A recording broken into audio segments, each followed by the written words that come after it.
Asia cup की squad के लिए अब एक बड़ी खबर आ रही है। दो जनों में से किसी एक जनों को ही चूज़ किया जाएगा। अभी दो जने कौन है? पहला जना है यशस्वी जायसवाल। जी हाँ दोस्तों, सही सुना आपने, यशस्वी जायसवाल इंडियन बैटर अपने जो ओपनिंग करते हैं। दूसरे अपने शुभमन गिल। जी हाँ दोस्तों, जो इंडिया वर्सेस इंग्लैंड के कप्तान भी रहे थे। तो कहीं ना कहीं इन दो जनों में से किसी एक ही जने को मौका दिया जाएगा, जगह दी जाएगी एशिया कप की स्क्वाड के लिए। जी हाँ दोस्तों, तो फिलहाल खबर ये आ रही है कि एशिया कप की स्क्वाड से यशस्वी जायसवाल को बाहर किया जाएगा। जी हाँ दोस्तों, आपने सही सुना, एशिया कप की स्क्वाड से यशस्वी जायसवाल को बाहर किया जाएगा। उनके लिए जगह नहीं है फिलहाल की स्क्वाड में, एशिया कप की स्क्वाड में, जो होने वाला है 9 सितंबर से चालू, और जिसमें 14 सितंबर को इंडिया वर्सेस पाकिस्तान का है। तो कहीं ना कहीं एशिया कप में अपने गिल साहब को प्रेफरेंस दी गई है गौतम गंभीर के तरफ से, कहीं ना कहीं, क्योंकि तुम जानते हो जब गौतम गंभीर की बात आती है तो कहीं ना कहीं वो यशस्वी जायसवाल को नीचे छोड़ के गिल को पहले चुनेंगे। तो कहीं ना कहीं वापस से वही चीज़ हुई, अपने गिल को उन्होंने पहले चुना। आईसीसी की रैंकिंग के हिसाब से भी गिल नंबर 1 ओडीआई बैटर है। कहीं ना कहीं उनको ओडीआई नहीं T20 खेलनी है। तो कहीं ना कहीं ये देखते हुए उनको समझना चाहिए था कि यशस्वी जायसवाल भी कितना ज़रूरी है टीम इंडिया के लिए।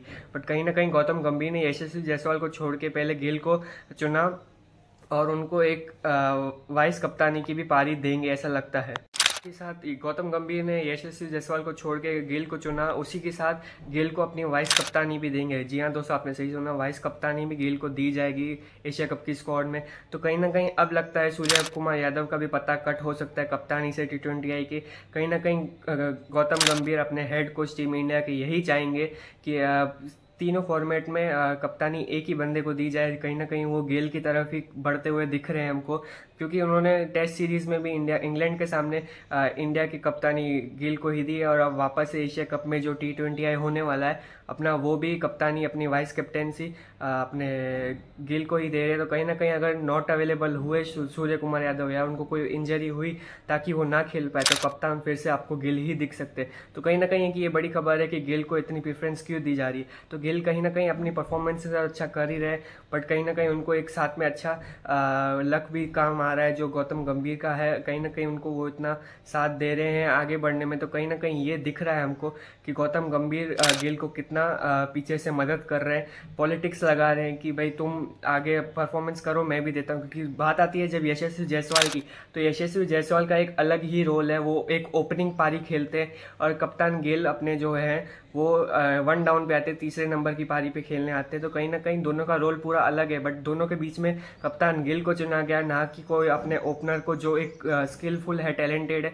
तो कहीं ना कहीं उसको छोड़ के कप्तान गिल को लिया। मुझे तो नहीं लगता ये सही किया है। आपको लगता है कि सही किया है यशस्वी जायसवाल को छोड़ के कप्तान गिल को लेना चाहिए गिल को भी, बट यशस्वी जायसवाल एक ज़रूरी खिलाड़ी है एशिया कप की स्क्वाड में। कहीं ना कहीं इंडिया को बहुत ज़रूरत है ऐसे ओपनर की। आपको क्या लगता है, होना चाहिए कि नहीं, ये सही है कि नहीं, मुझे कमेंट करके बताएं।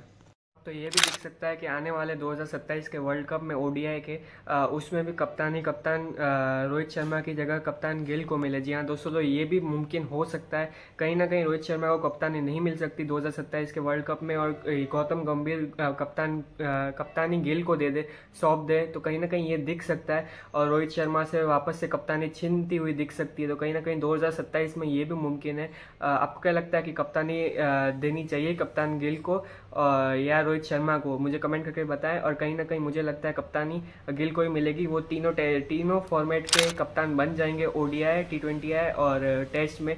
तो कहीं ना कहीं ये मुमकिन हो सकता है। आपको क्या लगता है, मुझे कमेंट करके बताएं। कप्तानी देने में वादा नहीं है, रोहित शर्मा भी अच्छी कप्तानी करते हैं, कप्तानी गिल भी अच्छी कर लेता है। बट कहीं ना कहीं एक्सपीरियंस की बात आती है तो रोहित शर्मा को ज़्यादा एक्सपीरियंस है कप्तानी का गिल के कंपैरिजन में। तो कहीं ना कहीं कप्तानी रोहित शर्मा के साथ ही रहनी चाहिए 2027 के वर्ल्ड कप में, या कई और भी फॉर्मेट में। बट कहीं ना कहीं वो नहीं होती है, और कप्तानी गिल को ही मिलेगी, मेरे को ऐसा लगता है। क्योंकि गौतम गंभीर और BCCI अभी रोहित शर्मा को रिटायरमेंट दे चुके हैं टेस्ट फॉर्मेट से भी और T20 से भी। कहीं ना कहीं वो ओडीआई में भी यही चाहेंगे कि वो ना खेले, और अगर खेले तो कप्तानी गिल को मिले और उनके नीचे खेले। कहीं ना कहीं मेरे को ऐसा लगता है, क्योंकि अब उनको बोला जा रहा है इंडिया ए में खेलो, विजय हाजिर ट्रॉफी में खेलो, ताकि वो ना खेले। और अगर ये सब करने के बाद भी वो ओडीआई खेलते हैं तो उनको ओडीआई में कप्तान गिल के नीचे ही खेलना पड़ेगा, मेरे हिसाब से ऐसा लगता है। और गौतम गंभीर भी यही चाहेंगे कि उनको नीचे ही खेलना पड़े, कप्तानी गिल को ही मिले और गिल ही उभरे, अच्छा इंडिया को आगे लेके जाए। मेरे हिसाब से ऐसा लगता है। आपको क्या लगता है, कमेंट करके बताएं। मिलते हैं नेक्स्ट वीडियो में बने रहे हो तो चैनल को सब्सक्राइब कर दो, वीडियो को लाइक कर दो। मिलते हैं नेक्स्ट वीडियो में, बाय बाय।